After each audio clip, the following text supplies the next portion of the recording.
podcast kita kali ini. Aku Ami dan hari ini kita bakal bahas topik yang cukup penting dalam dunia keuangan, yaitu resiko likuiditas. Seperti biasa, aku nggak sendiri loh. Aku di sini sama teman-teman aku, yaitu ada Azka dan Maya. Hai.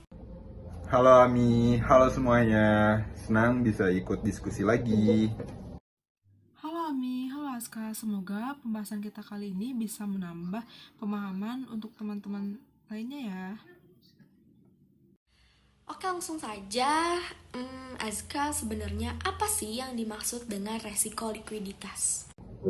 Resiko likuiditas itu adalah resiko ketika suatu perusahaan atau lembaga keuangan tidak memiliki cukup dana tunai atau aset yang mudah dicairkan untuk memenuhi kewajiban jangka pendeknya. Jadi, bukan berarti perusahaan itu rugi, tapi lebih ke masalah ketersediaan uang pada waktu tertentu. Cukup menarik ya. Kalau dari sisi Maya, kalau dari sisi praktis nih, resiko likuiditas itu biasanya muncul karena apa sih? Biasanya karena ketidakseimbangan antara arus kas masuk dan kas keluar. Misalnya, perusahaan punya banyak piutang tapi belum jatuh tempo, sementara kewajiban harus dibayarkan sekarang gitu. Nah, bisa juga karena pengelolaan kas kurang baik atau kondisi pasar yang tiba-tiba berubah. Oke. Jadi resiko ini terjadi di banyak sektor ya? Iya, betul. Resiko likuiditas tidak hanya dialami bank, tapi juga perusahaan non-keuangan. Namun, di sektor perbankan, dampaknya lebih besar karena berkaitan dengan adanya kepercayaan nasabah. Nah, kalau bank sampai gagal memenuhi penarikan dana nasabah, dampaknya bisa sistematik. Makanya, manajemen likuiditas di bank itu sangat ketat. Nah, kalau resiko likuiditas tidak dikelola dengan baik, apa sih dampaknya?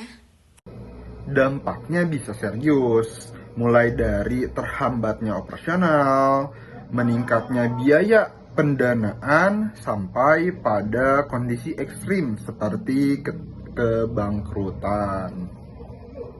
Selain itu, reputasi perusahaan juga bisa turun. Sekali kepercayaan investor atau nasabah hilang, akan sangat sulit untuk memulihkannya. Lalu bagaimana cara perusahaan atau bank mengelola resiko likuiditas? Salah satunya dengan menyusun perencanaan arus kas yang baik, menjaga cadangan kas, dan menyesuaikan jatuh tempo aset dan kewajiban. Nah, selain itu, perusahaan juga bisa melakukan stress testing likuiditas dan memiliki akses ke sumber pendanaan darurat sebagai langkah antisipasi. Wah, pembahasannya cukup jelas ya. Jadi bisa disimpulkan bahwa resiko likuiditas itu bukan soal untung atau rugi saja, tapi soal kemampuan memenuhi kewajiban tepat waktu. Betul sekali.